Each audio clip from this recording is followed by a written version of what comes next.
During the winter season in Hawaii, while the rest of the country freezes, it's time to occupy a beach chair in the warm Pacific waters, the shopping mall, and a street corner. But what does paradise have to complain about? You guys in New York that are freezing cold and tense outside, as well as other places all over the world, we would love to just invite you here and say, hey, come to Kauai and occupy.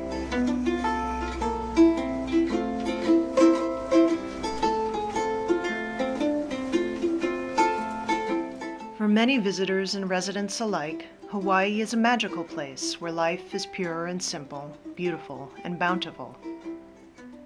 That's why I came here, so I could live more on the outskirts of society without having to be involved with these systems I don't support. But Hawaii's location and beauty have also caused some of its particular troubles.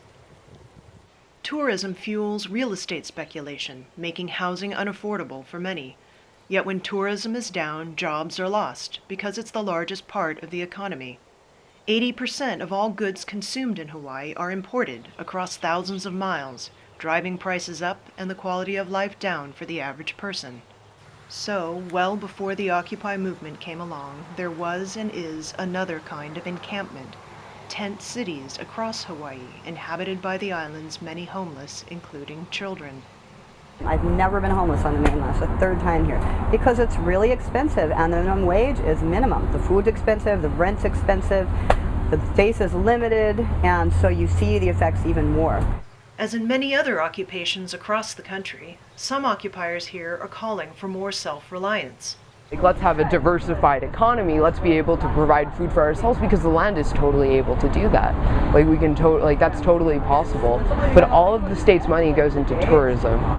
For occupiers on the island of Kauai, the fight against Wall Street is also a fight for local sustainability, against the production of genetically modified organisms on the island and the highest priced utilities in the country, and toward local organic farming and solar energy. If we can become self-sustainable, we're not giving our money to corporations, basically. The taro plant, that was one of the plants that was brought here because you can regrow it fast and feed yourself, and it was like a multivitamin in its nutrients. We're going to go back to what really kept us alive in a healthy way, what the original Polynesians that moved here did. But to hearken back to a previous way of life brings up a source of tension in the Occupy movement in Hawaii. For well before the Occupy movement came along, there was also another kind of occupation, one that continues today. My name is Kikani Pa. I'm the Speaker of the House for the Reinstated Lawful Hawaiian Government. We are now going to be convening our 37th convention this January 2012 in Iolani Palace. We have completed a government process by uniting our people together as a government in order to reclaim our national lands that belonged once to our people prior to the invasion of the occupiers. In 1893, the Kingdom of Hawaii was overthrown by members of the U.S. government. This led eventually to the forced annexation of the territory and statehood in 1959. In 1993, President Bill Clinton signed Public Law 103-150, acknowledging the overthrow. This, the Apology Bill, reinvigorated long-standing discussions around Native Hawaiian rights among many different groups. It also led to the formation of what is called the Reinstated Hawaiian Government. Today, Hawaii is a political question. We know the kingdom exists. We know the lands were stolen. We know occupation is here, but the political question does not want to be addressed by the thief. Because the Hawaiian people have suffered from the loss of land, culture, and health after occupation, some have taken offense at the use of the word occupy in the Occupy movement. And we're totally respecting the Hawaiians and totally empathetic of their plight and understanding they have a lot of fear based around this word occupy. It came with guns. It came with being overpowered. But Kekane Pa supports the Occupy movement's attempts to democratize the economy and political system. He just takes it a step further. What you guys are doing is taking back your rights to all of these monies that's been used and taxes that's been raised that belongs.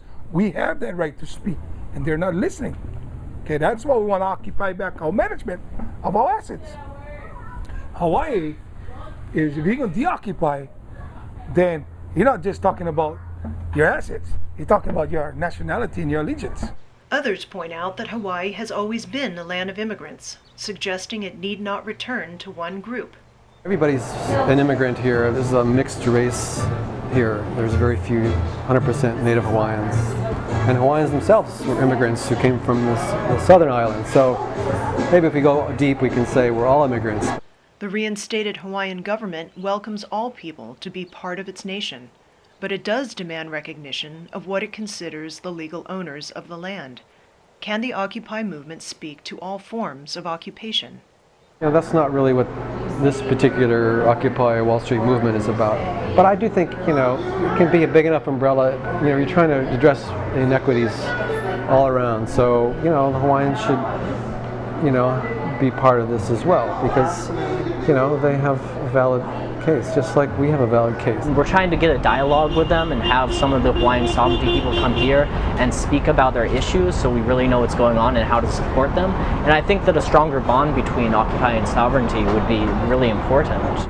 So for me, it's like, you're going to talk that strategy, you better be ready to run with the ball.